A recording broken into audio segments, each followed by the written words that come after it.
Hazır. O ne oldu? O büyüklükleri yaptın. Sen ne oldu? Bir sen sakla. Kesin sakla. Hadi saklamak lazım be.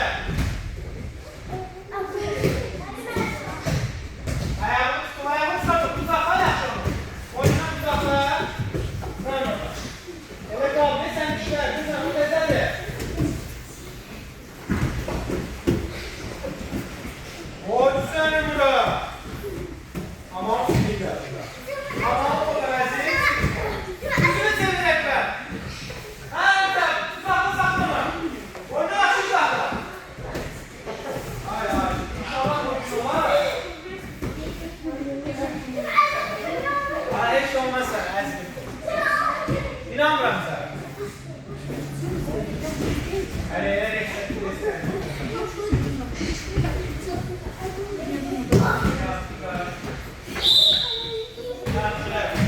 Hadi.